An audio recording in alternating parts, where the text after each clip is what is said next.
British high commission کا commissioner Quaid-e-Azam محمد علی جناح کے پاس آیا اور کہا کہ ملکہ برطانیہ کا بھائی پاکستان آ رہا ہے اور میں آپ سے درخواست کروں گا، بلکہ یہ ملکہ برطانیہ کی خواہش ہے کہ director governor general of Pakistan کا استقبال ایئرپورٹ پر کریں، ان کے بھائی کا استقبال ایئرپورٹ پر کریں۔ تو قائداعظم محمد علی جناح نے فرمایا کہ اگر آپ کی یہ خواہش ہے تو میں ضرور جاؤں گا آپ کے ساتھ، لیکن میری بھی ایک شرط سمجھی تھی کہ جب میرا بھائی برطانیہ جائے گا تو اسے ملکہ برطانیہ ریسیو کرنے ایئرپورٹ پر آئیں گے، کیونکہ ہم ایک آزاد ملک ہیں، میں 12-13 کروڑ کی آبادی کے ملک کا سربراہ ہوں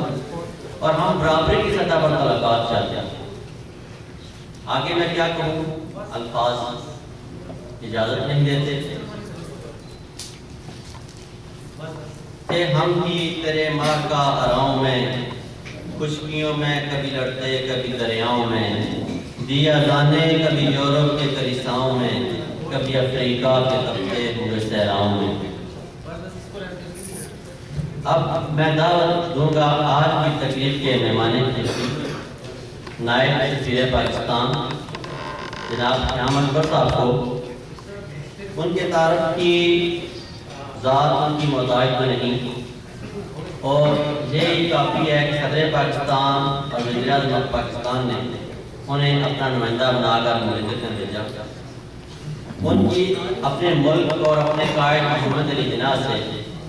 محبت اور عقیدت کا یہی ثبوت کافی ہے کہ آج وہ ایک اور تقریب میں بھی موجود ہیں، لیکن انہوں نے ہمارے پروگرام کو فوقیت دی۔ پہلے جہاں ہمیں یہ موقع دیا کہ ہم ان کی پرسنالٹی، ان کی شخصیت، ان کی ذات کے وقار کو اپنے مہمانوں کے ساتھ شیئر کر سکیں۔ اس سے پہلے کہ وہ اسٹیج پر تشریف لائیں،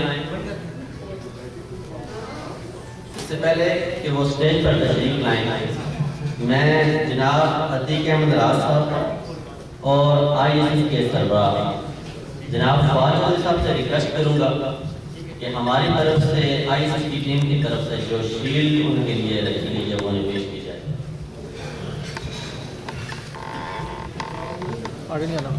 جناب عبدالمالک مجاہد صاحب، جناب عتیق احمد راز صاحب، ISS کی طرف سے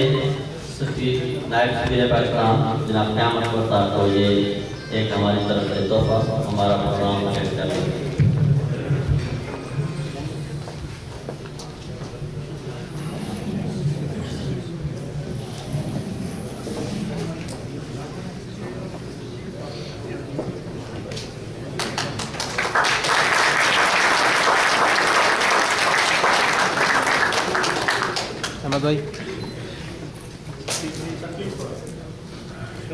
احمد بھائی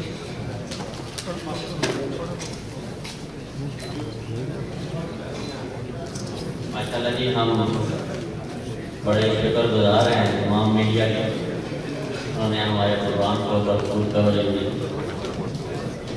اور میں سمجھتا ہوں کہ پاکستانی صحافتی برادری کا بھی ایک فائدہ محمد علی جناح سے کرتے ہیں۔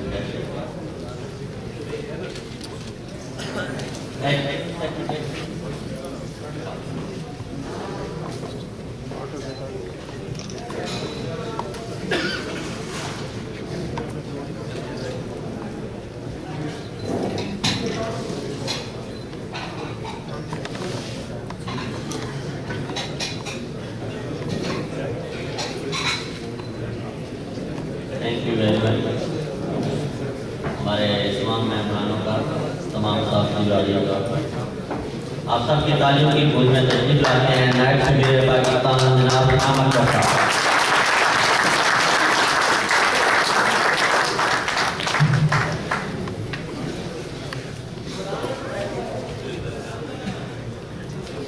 بسم اللہ الرحمن الرحیم۔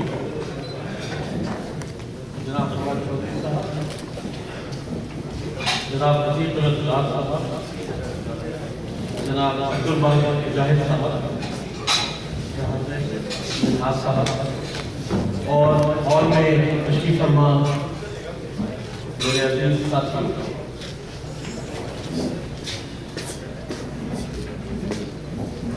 سفیر پاکستان آج کل پاکستان میں ہے اور کل رات میں تشریف واپس لائیں گے، تو جب دعوت نامہ آج کی تقریب کا ملا تو انہوں نے مجھے کہا کہ آپ سفارتخانہ پاکستان کی سفیر پاکستان کی نمائندگی آج یہاں پہ کریں۔ مجھے بہت خوشی ہے آج کی اس تقریب میں آپ لوگوں کے درمیان قائد اعظم محمد علی جناح پاکستان کے محسن کی، ہم سب کے محسن کی یوم ولادت پہ اکٹھے ہونے ہیں۔ آج کی تقریب میں مختلف باتیں بھی ہوئی، ایک ٹیبلو بھی پریزنٹ ہوا، اور جو مین چیز بار بار نظر آ رہی ہے وہ یہی ہے کہ ہم سب چاہتے ہیں کہ پاکستان مزید ترقی کرے، مضبوط ہو، توانا ہو، دنیا عالم میں جتنی اقوام ہیں ان میں اپنا صحیح مقام حاصل کرے، اور وہ خواب جو قائد اعظم نے دیکھا تھا، وہ خواب جو علامہ اقبال نے دیکھا تھا، وہ خواب جو پاکستان بنانے کی تحریک کے دوران جنوبی ایشیا کے مسلمانوں کا تھا، وہ خواب اپنی صحیح معنوں میں اپنی تکمیل کو، اس کی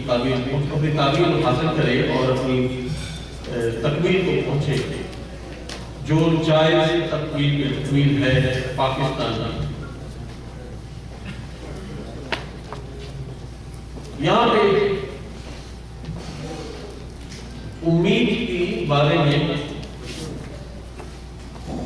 آج بات کی گئی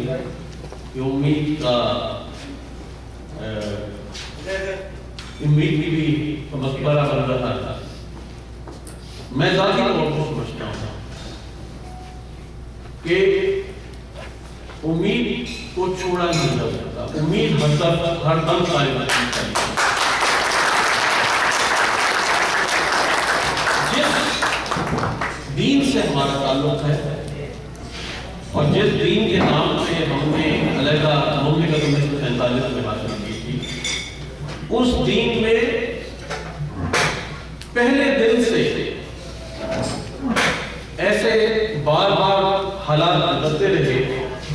ایسے بار بار مشکل ادوار آئے، جب آپ کی طرح اس دور کے لوگوں نے بھی اپنے عزم کو، اپنے حوصلے کو متزلزل ہوتے دیکھا ہوگا، اور بار بار یہ فیلنگ ہوتی ہوگی کہ شاید امید کا دامن چھوٹ جائے، لیکن امید ہم چھوڑ نہیں سکتے۔ اور یہی جیسے اقبال نے کہا کہ جہاں میں ایسے ایماں صورت خورشید جیتے ہیں، ادھر ڈھونڈے ادھر نکلے، ادھر ڈھونڈے ادھر نکلے۔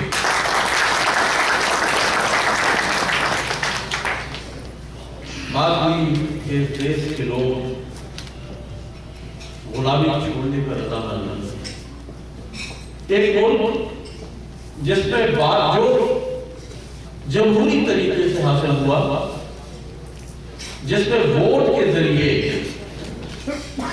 صحیح معنوں میں پاکستان کا فیصلہ ہوا، کیونکہ 1937 میں جب قائد اعظم واپس آئے اور 1937 کے میں جب الیکشن مسلم لیگ نے اس وقت لڑا تو حالات بڑے نازک تھے، 20% لوگوں نے مسلمانوں نے ساتھ نہیں دیا تھا۔ 3 سال بعد پاکستان کا مطالبہ سامنے آتا ہے، اور اس کے بعد سال بعد سن 45 کے الیکشنز میں کلین سویپ کرتی ہے مسلم لیگ۔ قائد اعظم کی اعلیٰ قیادت، ان کا کردار، ان کا حوصلہ، ان کا عزم اور ان کی کا جو پیغام تھا، اس کو عوام نے جس انداز میں لیا، نتیجہ یہ ہوا کہ وہ قوم جو اس وقت آج کے مقابلے میں کہیں زیادہ ان پڑھ تھی، اس قوم نے پاکستان کے لیے پرچم ڈالی تھی، اور مسلم لیگ، آل انڈیا مسلم لیگ اس روز الیکشن میں کامیاب ہوئی، جس نے قائد اعظم کے ہاتھ مضبوط کیے اور مسلمانوں کا نمائندہ بننے کی پھر قائد اعظم پوری مضبوطی سے بات کر سکے، اور اللہ کے فضل سے 2 سال کے عرصے میں ہم نے یہ ملک حاصل کر لیا۔ تو وہ اس ٹائم پہ جب قوم غلامی پہ رضامند نہیں تھی، تو آج بھی یہ قوم غلامی پہ رضامند نہیں، بار بار ناصر آئے، بار بار آپ کے ملک میں ایسی صورتحال پیدا ہوئی کہ مایوسی بڑھنے لگی، لیکن یہی قوم بار بار اٹھتی رہی،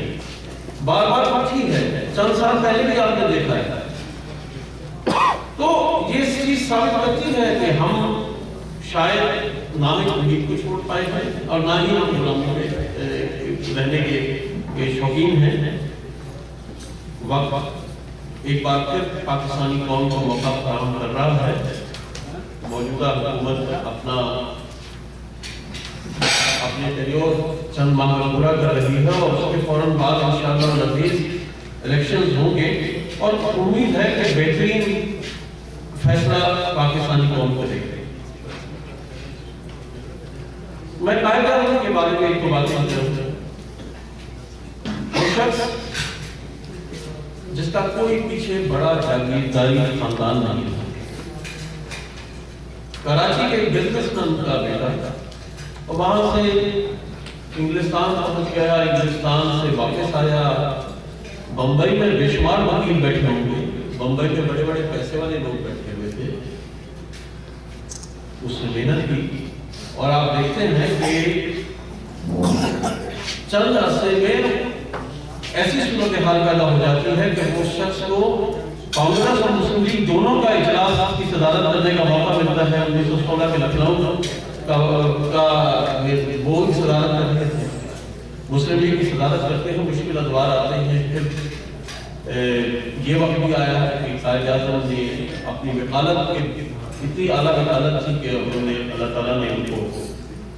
بے تحاشا رزق دیا، اور انہوں نے اس پیسے کو قوم کے لیے خرچ کیا۔ اور یہی وجہ ہے وہ بھائی نے ان کی فیملی کے بارے میں عظیم صاحب نے ذکر کیا تھا کہ وہ جتنی بھی دولت قائد اعظم چھوڑ گئے وہ سب کے سب پاکستانی قوم کے لیے چھوڑ گئے۔ تو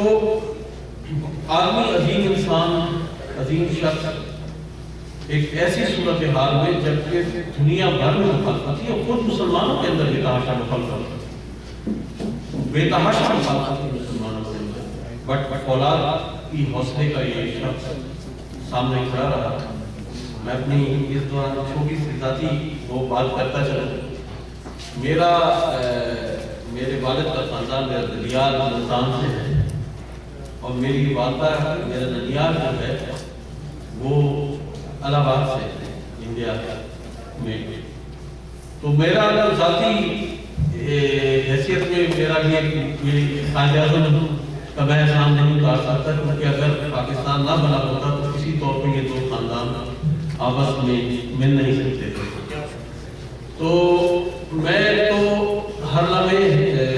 جب بھی مجھے موقع ملتا ہے اس عظیم شخص کو دعا دینے کا، تو میں اس لیے بھی دعا دیتا ہوں کہ آج اگر میں آپ کے سامنے کھڑا ہوں تو اس شخص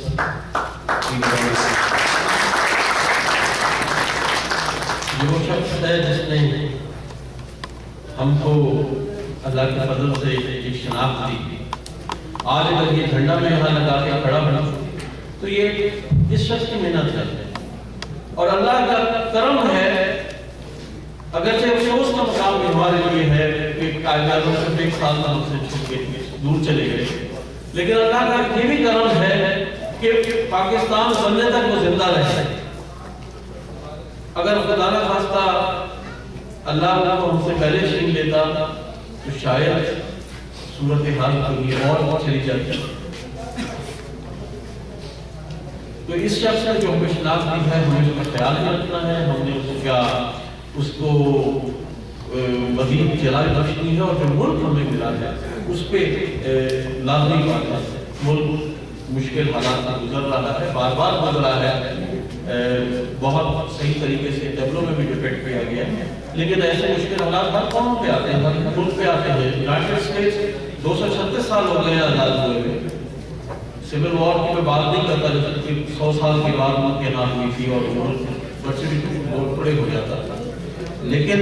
آج سے چند دن کے بعد اگر فیصلہ نہ ہوا ہے ریپبلکنز اور ڈیموکریٹس کے درمیان جو اکنامک کلف جو ہے، فسکل کلف جو ہے، اس ملک کے لیے کہیں زیادہ مشکلات پیدا کرے گی، جس کے بعد اس کا اثر دنیا کی باقی معیشت میں بھی پڑے گا۔ تو ملک بدلتے رہتے ہیں، ملک ایوالو ہوتے ہیں، ملک ایسا آگے بڑھتے ہیں، کوئی چیز اسٹیٹک نہیں، کوئی چیز میں ثبات نہیں، مشکل حالات گزر رہی ہیں، چیلنجز ہیں، اور یہ فیکٹ کہ آپ سب لوگ یا ہم سب لوگ یہ فیکٹ پہ بات کر رہے ہیں کہ پاکستان کے حالات بدلنے چاہیے، تو یہی بات اس بات کا ثبوت ہے کہ ہم سب لوگ اس بات سے پوری طرح کانشیس ہیں، اویئر ہیں، اور اپنا حصہ ڈال رہے ہیں پاکستان کو ایک عظیم تر ملک بنانے کا۔ تو میں آپ سب لوگوں کا تمام آفرائن کا ممنون ہوں کہ آج کے دن آپ نے مجھے موقع فراہم کیا کہ یہاں پہ آ کے آپ کے درمیان وقت گزاروں، اور ایک بار پھر سفیر پاکستان کی جانب سے آپ سب لوگوں کا بہت شکریہ، اور امید رکھتے ہیں پاکستان قائم دائم رہنے کے لیے بنا ہے، اور پاکستان ایک بڑا ملک کے طور پہ ہی قائم دائم رہنے کے لیے بنا ہے۔ انشاءاللہ چند سالوں میں آپ دیکھیں گے کہ ہم یہ ڈیولپ کسی اور انداز میں پیش کر رہے ہیں۔ آپ سب پاکستان پاکستان یہ تھے نائب سفیر پاکستان جناب قیامت